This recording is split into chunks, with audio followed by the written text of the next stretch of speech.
불서기처럼 달기를 원합니다. 다 같이 묵상기도 드립니다.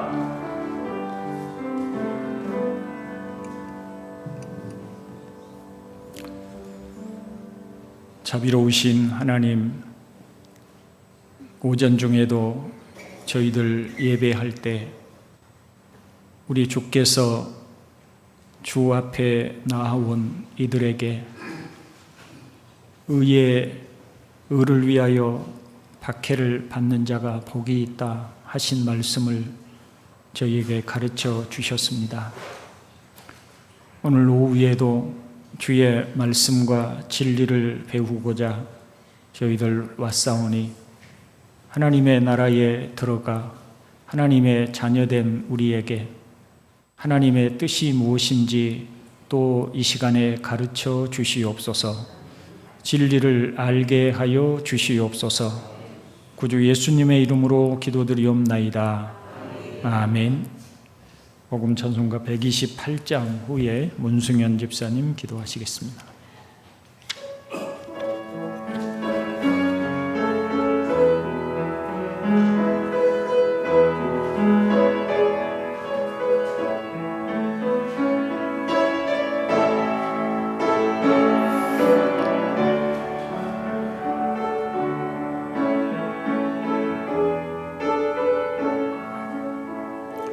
멀고 험한 이 세상 길, 소망 없는 나그네 길,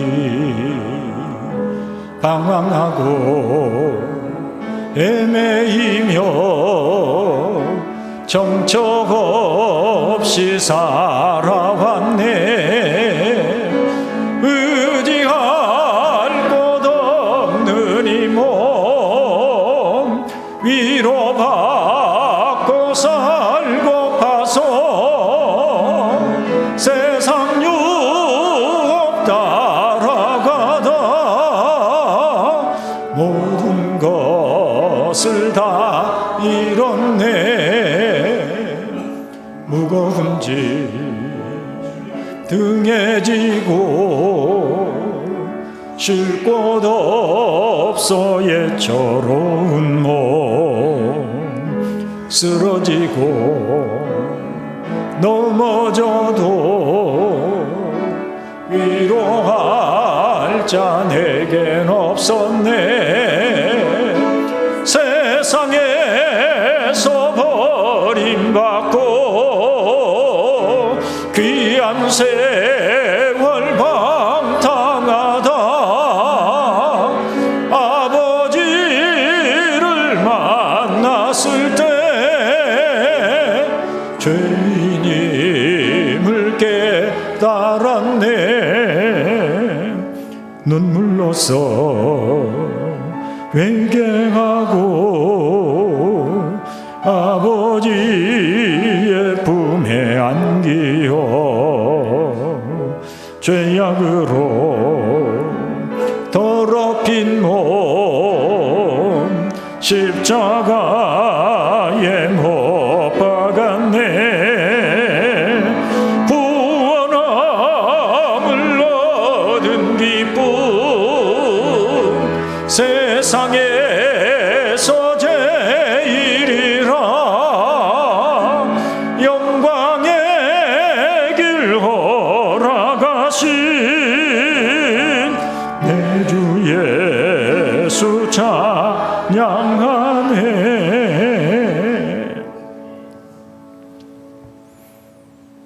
하나님 아버지, 오늘도 주님 모여들어 함께 주님과 은혜와 사랑으로 감사를 드립니다.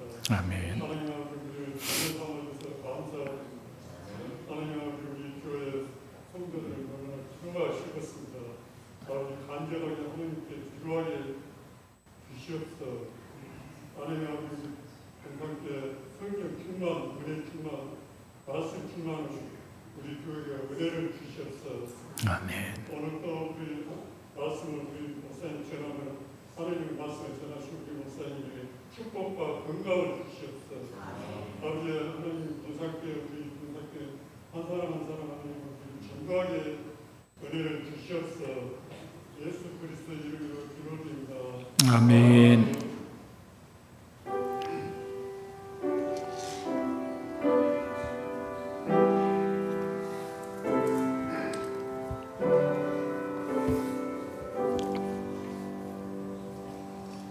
하나님의 말씀 로마서 7장 7절부터 13절까지입니다. 7절부터 13절까지 교독하겠습니다. 제가 한 절 읽고 여러분이 한 절 읽고 교독하고 마지막 13절은 함께 봉독합니다. 그런즉 우리가 무슨 말을 하리요? 율법이 죄냐? 그럴 수 없느니라.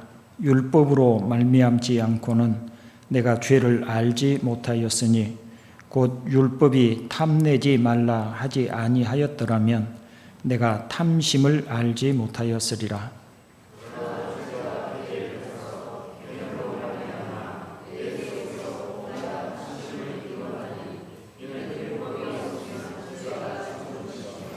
전에 율법을 깨닫지 못했을 때에는 내가 살았더니 계명이 이름에 죄는 살아나고 나는 죽었도다.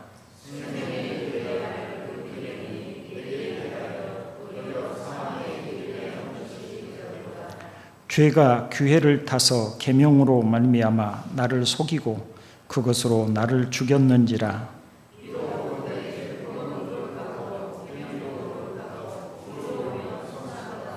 그런즉 선한 것이 내게 사망이 되었느냐? 그럴 수 없느니라.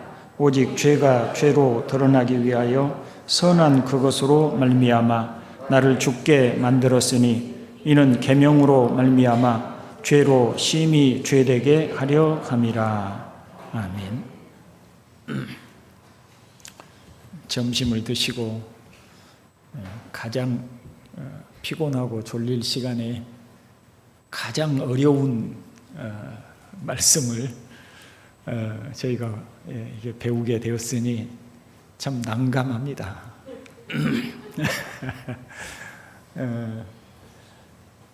좀 쉽게 재미있게 좀 할 수 있는 실력이 있다면 제가 좀 재미있게 좀 하겠는데 원체 또 제가 실력이 부족하다 보니까 좀 쉽고 재미있게 여러분들이 졸리지 않게 설명할 그런 능력이 없어서 참 걱정이 되는데요.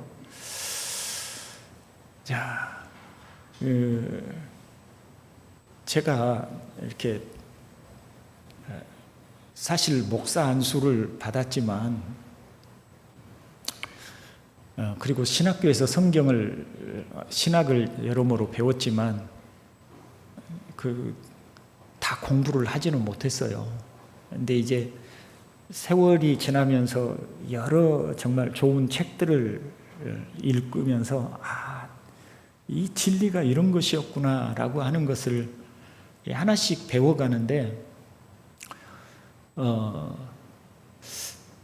과연 하나님이 기뻐하시는 경건의 삶을 어떻게 살 수 있을까? 이게 늘 언제나 숙제였지요. 오늘 오전에 제가 의에 줄이고 의를 위하여 박해를 받는 자는 복이 있다는 설교를 했습니다. 아주 부끄러운 고백입니다. 신학교 다닐 때 저는 김남준 목사님 책을 별로 안 좋아했어요. 왜냐하면 그분의 책은 아주 경건에 관한 아주 깊이 있는 열정과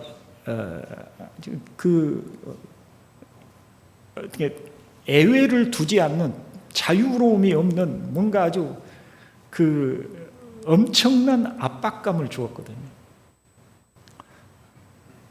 그런데 제가 목회를 하면서 책을 읽고 경건의 삶에 대해서 관심을 가지고 쭉 공부하다 보니까 제가 그분을 너무너무 좋아하게 됐어요. 약간 참 그리스도의 말씀을 싫어하고 미워한다는 게 제가 그때 알았어요. 내가 참 정말 주님을 사랑하는 사람을 미워했구나. 왜냐하면 그게 저에게 너무 부담스러웠거든요. 그분의 책의 내용이 너무 부담스러워서 이게 나하고는 이게 도무지 맞지 않는 것 같고, 이렇게 사람이 어떻게 살아 하는 그런 생각들이 있어서 솔직히 좀 미워했어요. 책도 안 보려고 그랬어요. 근데 지금은 그분도 이제 은퇴를 하셨지만 많이 사랑하고, 또 그분이 쓴 책들도 제가 많이 읽고, 또 그분과 아마 가르침이 이렇게 같은 그 방향성을 가지고 제가 가르치고 있습니다. 물론 그분의 책을 가지고 제가 여러분을 가르치는 것은 아닌데, 그래서 지금은 제가 감히 말씀드릴 수 있는 것은 저는 주님을 참 사랑합니다. 그리고 그런 책을 참 좋아합니다. 경건의 삶을 살도록 해주는 책을 참 좋아합니다. 왜 이런 말씀을 드리냐면, 죄라고 하는 것을 우리가 알지 못하면, 죄라고 하는 것이 우리에게 어떻게 역사하는지를 알지 못하면, 우리 신앙생활을 이게 무슨 형식적으로 교회 와서 예배하고 찬송하고 뭐 그렇게 하는 것으로 우리의 신앙생활 다 하는 것처럼 생각할 수 있거든요. 근데 오늘 얼마나 어렵습니까, 내용이. 그렇죠? 무슨 거기 보면 죄인은 살아나고 나는 죽었도다. 계명이 내게 대하여 도리어 사망에 이르게 하는 것이 되었도다. 죄가 기회를 타서 계명으로 말미암아 나를 속이고 그것으로 나를 죽였느니라. 이게 도대체 무슨 소리입니까? 이게 얼마나 어려운 말이에요. 그러나 이제 제가 하나씩 설명을 해보겠습니다. 바라기는 여러분도 제가 김남준 목사님을 미워했던 것처럼 미워하지 마시고 저하고 같은 방향성을 가지고 성경을 보고 같이 주님을 사랑하고 그렇게 했으면 좋겠습니다. 자, 오늘 본문은 우리가 전에는 율법에 매였다가 이제 그리스도 안에서 죽고, 율법에 매인 우리 자신에 대해서는 죽었고 자유롭게 되었고 그리스도와 연합했다. 과거에는 율법의 종이었는데, 율법의 종이었던 우리가 이제는 예수님의 속죄하신 사역으로 이 율법의 종에서 우리가 자유를 얻었고, 그러나 그 자유는 그냥 자유가 아니라 오히려 그리스도의 종으로 연합되게 되었다. 그리스도의 종이 되었다. 죄의 율법의 종이었다가 그리스도의 종으로 우리의 위치가 바뀌었다. 그것을 또 다른 비유로 말을 하면, 전에는 죄하고 결혼했고 율법하고 결혼을 했다면 지금은 우리가 그리스도와 결혼을 한 관계가 되었다. 그런 얘기를 지난주에 또 그 앞에 주하고 했었습니다. 그러면 이제 이런 질문을 이제 바울은 말하자면 사람들이 이렇게 반박할 것이라고 예상을 하면서 답을 설명을 하려고 해요. 그러면 율법이 나쁜 것이냐? 사람들이 율법의 종이었다가 이제는 우리가 율법에 대해서는 죽은 자가 되고 그리스도와 결혼하게 되었다고 하니까, 그럼 율법은 나쁜 것이냐? 율법은 소용없는 것이냐? 쓸모없는 것이냐? 율법이 누가 준 거예요? 하나님이 주셨잖아요. 근데 하나님이 주신 그것이 나쁜 것이냐? 이런 이제 반박을 할 수 있는 여지가 있죠. 그래, 그게 이제 7절입니다. 그런즉 우리가 무슨 말을 하리요? 율법이 죄냐? 율법이 죄냐? 13절에 보면 선한 것이 내게 사망이 되었느냐? 선한 것은 뭘 말하는 거예요? 율법을 얘기를 하는 거예요. 하나님이 주신 선한 율법이 어떻게 나에게 하나님이 주신 것인데 그게 죽음이 되었느냐, 사망이 되었느냐, 이제 그런 이야기를 하고 있습니다. 대답은 뭐예요? 그럴 수 없느니라. 그럴 수 없느니라. 율법이 죄냐? 그럴 수 없다. 하나님이 주신 선한 것인데 그게 왜 나쁜 것이냐? 그 율법이 나쁜 것이 아니다. 라는 이야기를 해요. 그럼 율법은 도대체 뭐냐라고 하는 그런 이제 의문을 갖게 되죠. 첫 번째, 율법은 우리에게 죄가 무엇인가를 가르쳐 준다는 거예요.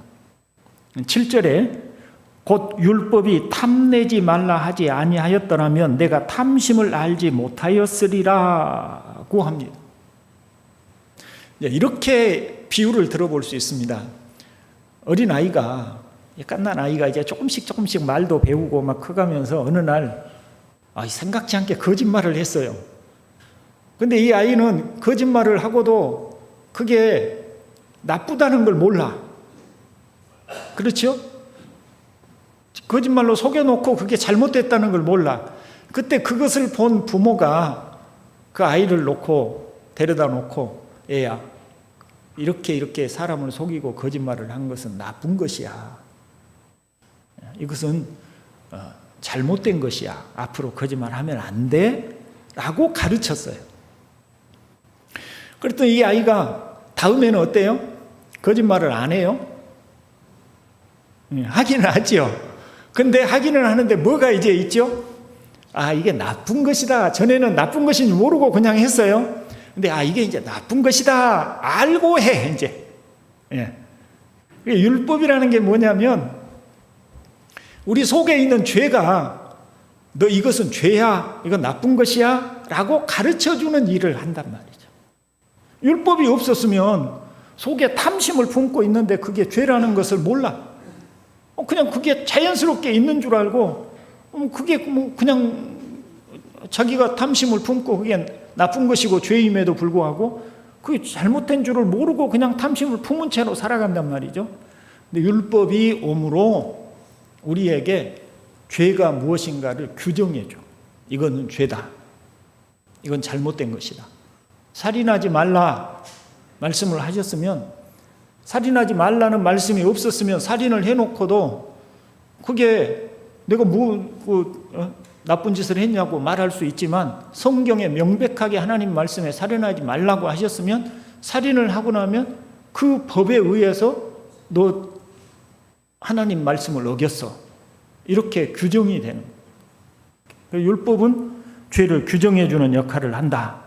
두 번째로, 율법은 우리 안에 있는 죄를 드러냅니다. 8절 보면 율법이 없으면 죄가 죽은 것임이라고 말씀을 하고 있죠. 이 말씀은 무슨 뜻이냐면 율법이 없으면 죄가 잠잠히 있는데 율법이 오므로 죄가 부추김을 받는 거예요. 죄가 부추김을 받아.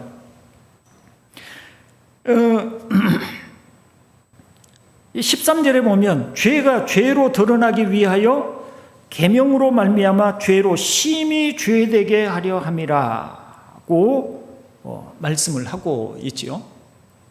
죄가 더 심히 죄되게 하려 함이라. 이걸 이렇게 설명할 수 있어요. 왜 우리 이제 율법이 없을 때는 그게 그냥 우리 속에 죄가 잠잠히 숨어 있어. 그런데 율법이 오니까 이게 죄다, 잘못이다 그러니까 오히려 더 기승을 부려 죄를 짓는단 말이죠. 그걸 어거스틴, 그 교부 어거스틴은 무슨 말로 표현했냐면 삐딱함, 죄인이 가지고 있는 삐딱함이라고 해서, 삐딱함이 무슨 뜻인지 아시죠? 삐딱하게 뭔가 이게 삐딱하게 이렇게 됐다는 이야기예요. 그거 아주 재밌는 이야기를 이 어거스틴이 했어요. 어거스틴이 무슨 이야기를 했냐면,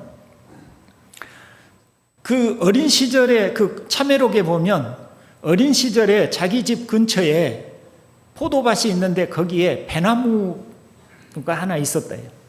근데 그 배나무에 배가 주렁주렁 달렸는데 딱 봐도 그 배나무의 배가 그렇게 품질이 좋거나 맛있어 보이지 않아. 자기 집에 훨씬 맛있는 배가 있어. 근데 친구들하고 어느 날, 야, 우리 저 배설이 하자 하고 이제 그 배를 따먹기로 이제 그 약속을 해요. 그리고 밤중에 이제 몰래 친구들하고 만나서 그 자기 포도밭에 있는 어떤 포도밭에 있는 배나무에 가서 몰래 배를 따. 멍신 따요. 그래가지고 그걸 조금 먹다가 몇 개 그냥 몇 번씩 비워 먹다가 자기 집에 있는 배보다 훨씬 맛이 없는 것이니까 안 먹어. 그리고 다 버려.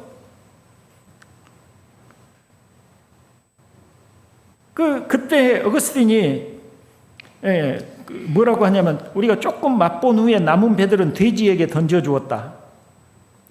근데 그가 무슨 얘기를 하냐면 우리의 진짜 즐거움은 배를 먹는 즐거움이 아니라 해서는 안 된 일을 하는 것에 우리의 즐거움이 있었다. 그 마음 이해가 되시나요? 어린 시절에 우리가 많이 누군가 하지 말라고 하면 더 하면서 거기에서 어떤 쾌감 같은 걸 느끼잖아요. 그게 이제 인간이 가지고 있는, 죄인이 가지고 있는 삐딱함이라는 거죠. 삐딱함. 하지 말라고 하니까 더 하고 잘못이라고 하니까 더 그냥 부득부득 더 하게 되는 그것을 얘기를 합니다. 그러면서 어거스틴이 무슨 얘기를 하면 훔친 배들을 던져버리면서 내가 맛본 것은 나 자신의 죄였고 나는 그것이 무척이나 즐거웠다고 합니다. 그게 이제 우리 인간의 삐딱함. 근데 그게 이제 잘못이다고 율법이 그것이 잘못이다, 죄다, 나쁜 것이라고 가르쳐 주지 않으면 하지 않았을 일인데 즐겁게 생각하지 않았을 것인데 오히려 율법이 이것은 죄다, 이것은 해서는 안 된다고 하니까 오히려 그것을 어기면서 더 즐거움을 찾고 거기에서 재미를 찾고 하는 그런 삐딱함이 있었다는 거죠. 율법은 바로 그것을 우리 속에 잠자고 있는 죄를 끄집어내서 우리가 얼마나 죄인이고 아주 못된 그 심보들을 가지고 있는지를 보여주는 역할을 한다. 그게 율법이다. 그러면서 어거스틴이 무슨 얘기를 하냐면 오늘 오전에도 제가 그런 얘기를 설교 중에 그런 이야기를 했습니다마는 우리가 잘 아셔야 될 게 있어요. 그게 우리 인간은 근본적으로 죄인의 특징은 자기가 하나님 되려고 하는데 죄인의 특징이 있는 것입니다. 어거스틴이 그런 얘기를 했어요. 자기가 하나님 되려고 하는 거예요.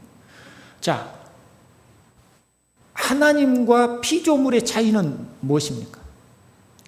하나님과 피조물의 차이는 뭐예요? 자기가 신이 되는 것과 신이 되지 않고 자신이 신이 아닌 것을 아는 것의 차이는 뭐예요? 어떤 점에서 차이가 있는 겁니까?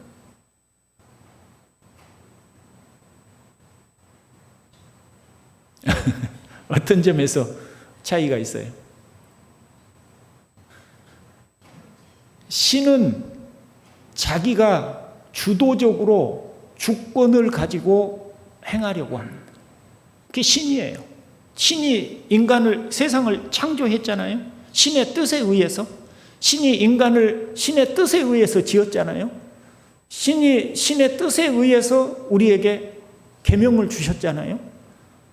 신이 모든 것을 주관하고 주도적이고 주권적이고 말하자면 우리가 왕이라고 표현할 수 있는 통치하고 법을 가지고 다스리는 그런 자리에 신이 있다면 피조물이라고 하는 것은 그 신의 뜻을 받들어 그 신의 뜻에 복종하고 살아가는 것이 피조물의 자리를 확인하는 것이죠. 자, 그러면 우리가 신이 되고자 한다는 것은 무슨 뜻이겠어요? 자기가 자기 인생을 주도적으로 생각하는 것입니다. 자기가 자기 인생의 목표를 설정합니다. 자기가 자기 인생을 주도적으로 하려고 합니다. 어거스틴이 배를 훔쳐먹는 것은 잘못이다, 이건 도둑이다, 죄다 라고 하는 것을 알면서도 그 자기가 신의 자리에 올라서 나를 이게 죄다고? 헛소리 하지 마. 나는 내가 하고 싶은 대로 할 거야. 나는 이것이 재밌어. 하고 자기가 그 하지 말아야 할 그 잘못이라고 하는 것을 신의 뜻을 율법이라고 하는 그 잘못이라고 정하는 율법의 뜻을 율법을 어겨버리고 자기가 하고 싶은 대로 그렇게 할 때 그것은 자기가 결국은 하나님의 자리에 자기가 서려고 하는 것입니다. 그게 바로 죄인의 특징이다. 자기가 신이 되려고 하는 거예요. 자, 그러면 한번 질문해 보겠습니다. 여러분은 여러분의 인생을 여러분이 주도하고 있습니까? 하나님의 뜻에 복종하고 하나님의 뜻 앞에 나는 신이 아니고 신이신 하나님의 뜻 앞에 나는 순종하는 자로 하나님께 나의 인생을 맡기겠습니다 하는 그런 자리에 있습니까? 아니면 여러분이 스스로 여러분의 인생을 주도하려고 하고 있습니까?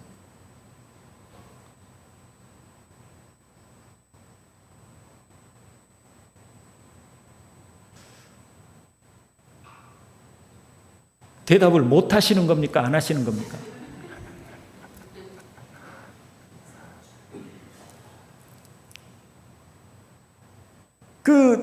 바울은 탐심이 우상숭배라고 그러죠. 왜 탐심이 우상숭배가 될까요? 사람 중에 탐심이 없는 사람이 있어요? 나는 탐심 없습니다 하는 사람이 있습니까? 자, 저는 작은 교회 목사입니다. 저는 실력이 뛰어난 사람도 아니고 유능한 목사도 아니고 아주 존경받는 목사도 되지를 못합니다. 그런데 어떤 분들을 보면 정말 큰 교회, 수많은 사람들이 모인 교회에 또 아주 리더십이 탁월하고 온 교인들의 존경과 이렇게 칭찬을 듣는 그런 훌륭한 목사님이 계십니다. 제가 그런 분을 보고 늘 마음에 시기심이 생겨서 이게 나도 저 목사처럼 돼야 되는데, 나도 저 목사처럼 그렇게 큰 교회 목사가 돼야 되는데 하고 제가 늘 그런 욕심을 품고 막 그런 목사가 되기 위해서 막 애를 쓴다면 제 안에 뭐가 있어서 그렇게 하고 있는 거죠?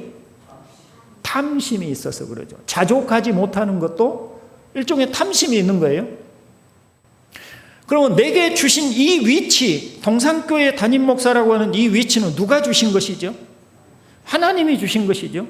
그러면 저는 하나님이 주신 것을 감사하고 기쁨으로 이 자리를 마땅히 제가 하나님이 내게 맡겨주신 자리로 여기고 감사하면서 이 자리를 살아가는 것이 자족이죠. 여기서 감사하면서 맡은 사명을 감당하는 게 자족이죠. 근데 이것은 내 자리가 아니야. 나는 이런 작은 교회 목사 될 사람이 아니야. 난 큰 교회 목사가 돼야 돼. 하고 막 제가 더 큰 교회로 어떻게 가보려고 막 애를 쓰고 큰 교회를 어떻게 하든지 한번 만들어 보려고 애를 쓰고 그런 것은 내 안에 있는 탐심, 하나님의 뜻을 부정하고 하나님이 내게 주신 위치와 뜻을 부정하고 내 안에 있는 탐심으로 내가 원하는 어떤 목표, 내가 원하는 어떤 인생, 내가 원하는 어떤 꿈, 이것을 이루려고 할 때 그것은 이미 우상숭배고 그것은 자기가 하나님 되려고 하는 바로 그런 모습이라는 것이죠. 근데 그것을 뭐가 우리에게 드러나게 해주냐? 그게 죄라는 걸 거의 생각 안 하잖아요. 탐심이 죄라고 생각하십니까, 여러분? 하나님의 뜻에 그렇게 상관없고 우리 안에 막 그걸 비전이라고 포장하고 꿈이라고 포장하고 인생의 목표라고 포장을 해가지고 막 그것들을 내세우고 그것들을 할 때 그게 죄라고 생각을 합니까? 죄라고 생각을 안 합니까? 되게 죄라고 생각 안 하지요. 그런데 하나님의 말씀이 율법이 우리에게 그것이 죄라고 그것이 우상숭배라고 우리에게 밝혀준단 말이죠. 보여준단 말이죠. 그래서 율법은 우리에게 우리 속에 숨어있는 죄의 속성을 삐딱함을 드러내 주어서 넌 마땅히 심판받을 죄인이야. 너 우상 숭배자야. 너는 이런 사람에 불과해. 너는 네가 어찌 하나님을 섬기는 사람이라고 할 수 있어? 너 우상 숭배하고 있잖아. 하고 우리 속에 있는 숨어있는 죄들을 끄집어내는 역할을 해준다. 이것을 말씀으로 율법으로 우리가 드러내주지 않으면 우리가 스스로 죄인이면서도 죄인인 줄을 알지 못하고 하나님을 거스려 행하면서도 거스린 줄을 모르고 심판받을 죄인인 것을 모르는 채로 생활할 수 있어요. 그런데 바울의 말에 의하면 율법은 우리에게 그런 우리 속에 숨어있는 죄악들을 부추겨서 끄집어내서 우리가 어떤 죄인인가를 보여주는 바로 그런 용도를 하고 있다라고 말을 합니다. 자, 9절. 전에 율법을 깨닫지 못했을 때는 내가 살았더니 라고 말을 합니다. 이 말씀은 율법을 깨닫지 못했을 때는 내가 살았더니, 그럼 무슨 말이에요? 계명이 이름에, 율법이 이름에 죄는 살아나고 나는 죽었도다. 전에 율법을 깨닫지 못했을 때는 내가 살았더니, 이 말씀은 바울 자신으로 얘기해 본다면 바울은 독실한 유대교 가정에서 자랐기 때문에 율법을 몰랐다거나 그것을 지키려고 하지 않았다는 의미가 아니죠. 율법을 몰랐다는 의미가 아예 계명 자체를 몰랐거나 그 안 지키려고 했던 것이 아니라는 것이죠. 바울이 그런데 회심하기 전까지는, 진짜 예수 그리스도를 만나서 회심하기 전까지는 율법과 무관하게 살았던 적이 한 번도 없어요. 태어나면서부터는 그는 유대인의 가정에서 태어났으니까요. 그런데 율법을 깨닫지 못했다라고 하는 말은 아예 율법이라는 자체와 무관하게 살았다는 의미보다 율법의 참되고 본질적인 요구를 한 번도 제대로 이해해 보지 못했다는 의미일 것. 율법이 가지고 있는 진정한 의미를 제대로 생각해 보지 못한 거죠. 이게 예를 들어 보면 이렇습니다. 자, 유대인들은 우리가 그냥 가장 쉽게 얘기하면 살인하지 말라는 계명이 있어요. 그죠? 살인을 바울이나 이렇게 바리새인들이나 이런 그 유대의 가정에서 태어나서 자란 사람들이 10계명을 배웁니다. 살인하지 말라. 그 살인하지 말라는 말씀을 듣고 살인을 안 했어요. 그러니까 그들 속에는 무슨 생각이 있겠어요? 율법을 본인이 지켰다 안 지켰다? 지켰다고 생각하겠죠.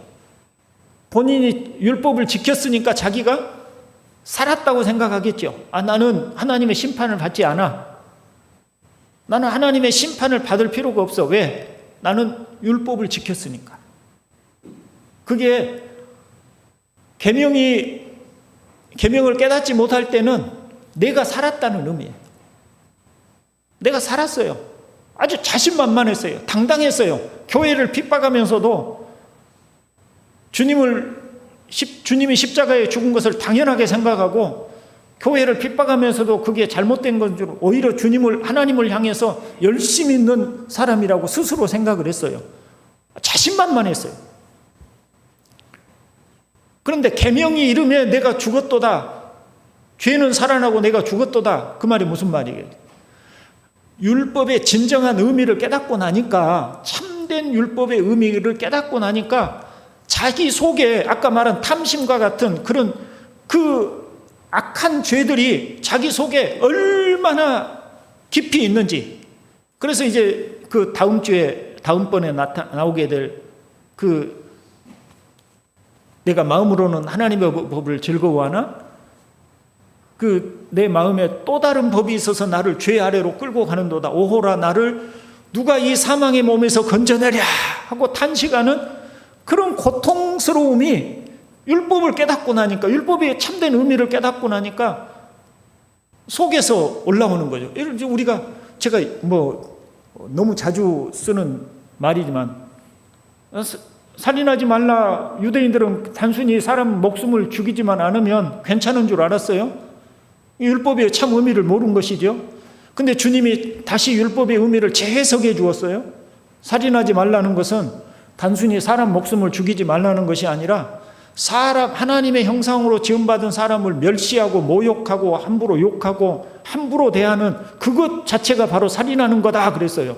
자, 이렇게 하나님이 그 율법의 참된 의미, 그 속에 담은 진정한 의미를 밝혀주니까 나는 사람을 안 죽였으니까 살인한 사람이 아니야 말할 수 있겠어요? 여러분은 살인한 자 아닙니까? 10계명 중에 여러분은 살인하지 말라는 6계명을 지켰어요? 못 지켰어요?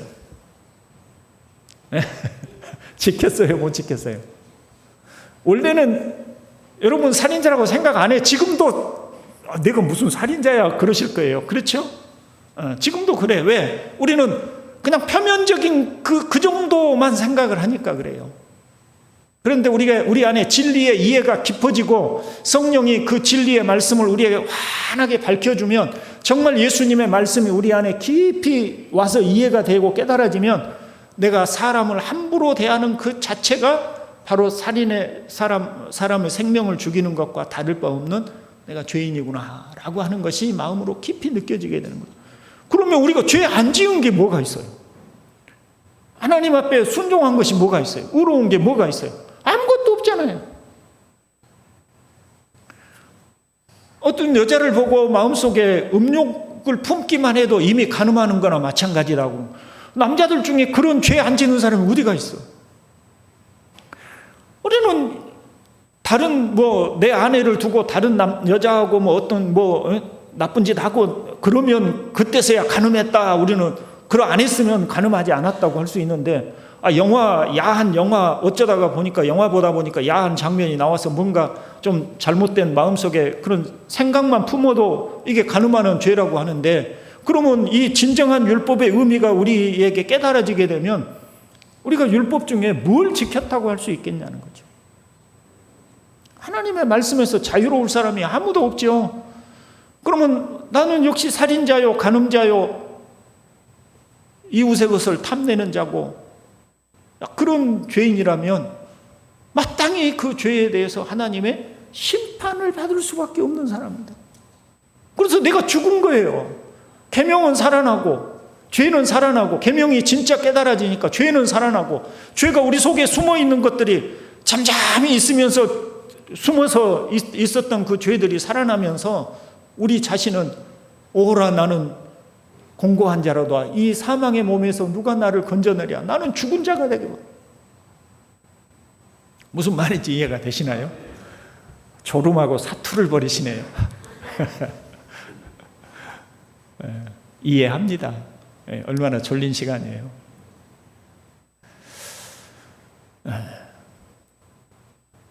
지금 그 얘기를 해요. 그러니까 율법이라는 용도가 그게 선한 것인데 그게 죄냐? 아니다. 죄여서가 아니라 죄인 된 우리의 속에 숨어있는 죄들을 끄집어내서 우리를 정죄해줘. 율법이 정죄를 하는 거예요. 너 이런 죄인이다. 정죄를 하는 거예요.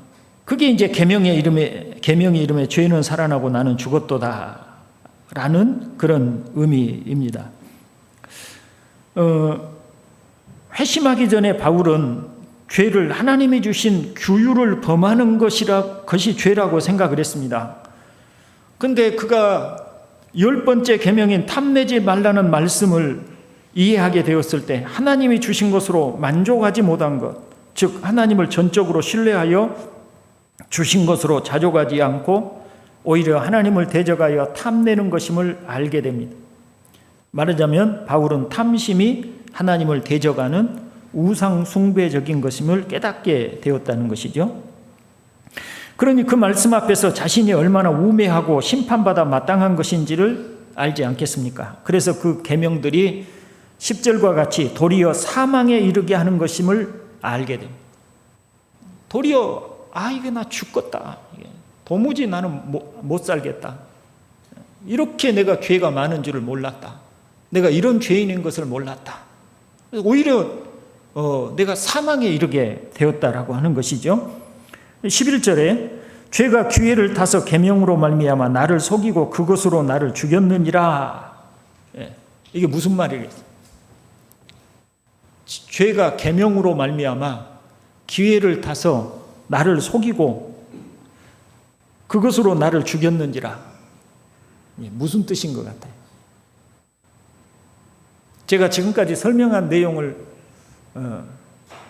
좋으라고 이해를 못했으면 대답할 수 없지만 졸지 않고 잘 이해를 하셨으면 대답을 할 수 있을 것 같은데,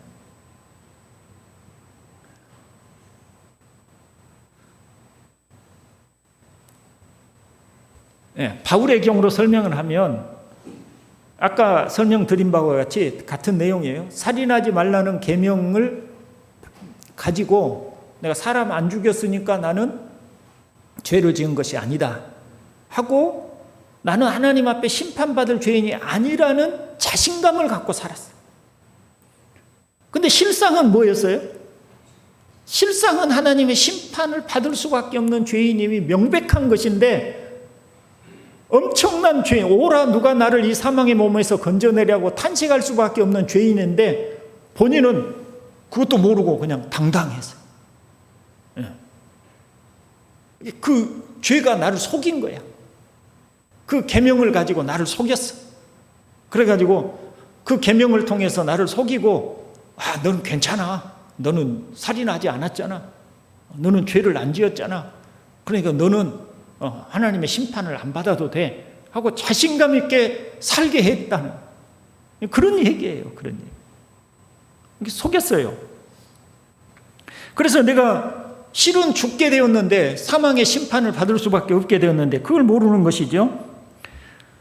결론적으로 보면 12절에 이로 보건대 율법은 거룩하고 계명도 거룩하고 의로우며 선하도다. 맞죠? 율법은 선한 것이잖아요. 그런데 율법이 나쁜 것이 아니라 사실은 죄인인 우리 자신에게 문제가 있었던 것이죠. 그 율법을 이용해서 죄가 율법을 이용해서 오히려 우리를 속이고 우리가 하나님 앞에 심판받을 죄인인 것을 알지 못하게 하고 오히려 우리가 죄인인 것을 알았다면 깨달았다면 어떻게 하면 이 죄의 문제를 해결할 수 있겠습니까? 라고 할 것인데 깨닫지 못하니까 자신이 죄인이 아니라고 생각을 하니까 오히려 예수님을 정죄하여 죽이고 교회를 핍박하고 그러면서도 당당하게 아주 그렇게 행했잖아요. 알면 그럴 수가 없는 것인데 모르니까 속임을 받은 거죠. 그래서 13절 그런즉 선한 것이 내게 사망이 되었느냐? 그럴 수 없느니라. 오직 죄가 죄로 드러나기 위하여 선한 그것으로 말미암아 나를 죽게 만들었으니 이는 계명으로 말미암아 죄로 심히 죄되게 하려 함이라고 합니다. 우리가 계명의 용도가 하나님이 주신 율법의 용도가 바로 이런 의미예요. 그러니 자 이제 마치겠습니다. 여러분 좋으시던 거 깨시고 이제 끝나겠습니다. 자, 그런 여러분 진짜 하나님의 말씀과 진리를 깨닫게 되면 우리 안에 어떨까요? 우리가 하나님 앞에 나는 자신감 있게 살 수 있을까요? 아니면 바울처럼 탄식할까요? 근데 우리가 우리 자신을 깊이 깨닫지 못하면 못할수록 우리는 스스로 죄라고 하는 것에 대해서 그닥 깊은 깨달음이 없어요. 느낌이 없어요. 자기가 뭘 그렇게 크게 잘못한 것인지 몰라.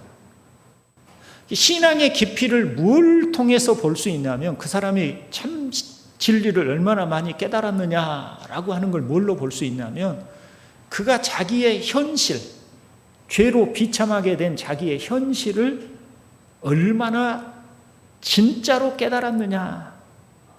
그래서 바울과 같은 그런 탄식이 있느냐로 그 사람의 영성을 볼 수 있어요. 그 사람의 진짜 신앙의 그 참 모습을 볼 수가 있어요. 물론 그러면 맨날 탄식하고 나는 어쩌면 좋을까? 나는 이렇게 죄가 많으니 도대체 어떻게 하면 좋을까? 그게 복음을 제대로 이해한 사람일까요? 죄를 깊이 깨달았어요. 분명히 그건 하나님의 은혜 아니면 진리를 깨닫지 못하면 알 수 없는 거예요. 그런데 그러면 죄를 깊이 깨달았으니까 아이고 나 죽고 어떻게 하냐, 맨날 이게 죄를 안 지으려고 하면 할수록 삐딱해가지고 더 죄를 짓고 하지 말라는 짓은 더 하고 이게 도대체 나는 어떻게 하면 좋으냐라고 탄식만 하고 있는 것이 복음에 합당한 것, 진리에 합당한 것이냐라는 질문입니다. 어때요? 그러면 어떻게 해야 합니까? 그게 이제 다음 주에 우리가 이제 다음 주와 그 다음 주하고 연결지어서 볼 대목인데, 그래서 복음이 값진 것이 되게 되는 것이죠. 그런 죄인인 나를, 그래서 내 힘으로는 의인은 없나니 하나도 없다고 말할 수밖에 없는 그런 나의 적나라한 현실을 보았는데, 그런 나의 죄값을 그리스도께서 십자가에서 다 속죄하여 주셨다는 이 사실이 우리에게 큰 기쁨이 되게 됩니다. 근데 그 죄의 문제를 깊이 헤아리지 못한 사람은 주님이 나의 죄를 속죄한 것에 대해서도 그닥 크게 생각하지 않는 것이죠. 왜?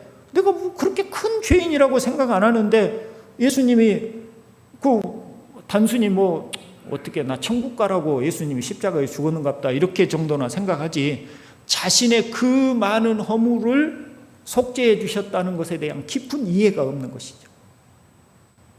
그런데 복음을 알면 자신이 그 심판을 마땅히 심판받을 수밖에 없는 자신을 위해서 그리스도께서 온전히 속죄하여 다시는 정죄함이 없게 해주셨다라고 하는 것이 우리에게 큰 감동이 되고 감격이 되는 것입니다.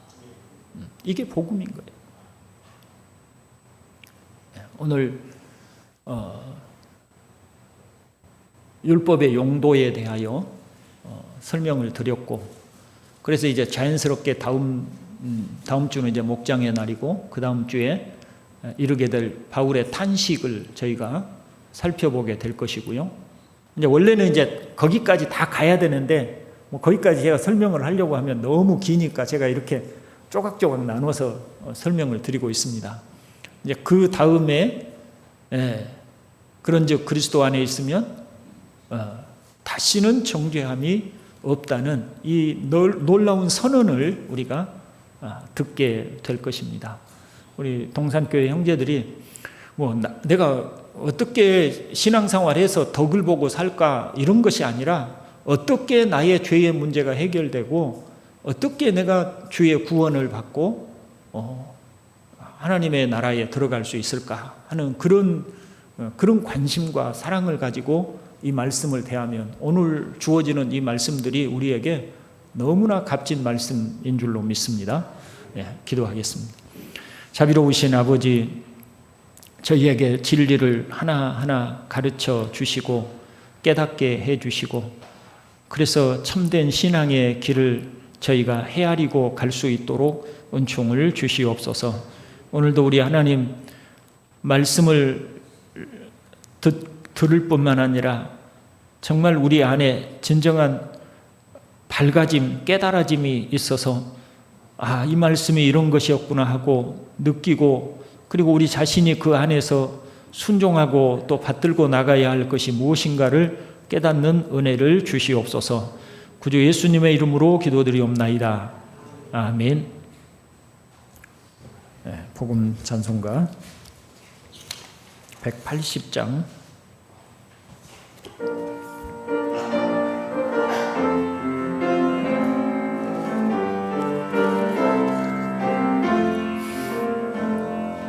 슬픔 걱정 가득 차고 내 맘 괴로워도 갈보리 십자가 위에서 죄짐이 풀렸네.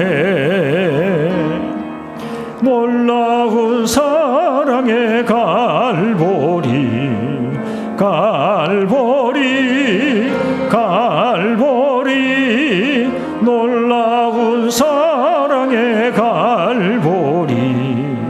영원한 갈보리 너의 근심 모든 염려 주께 맡기어라. 갈보리 십자가 위에서 죄짐이 풀렸네. 놀라운 사랑의 갈보리 갈보리 갈보리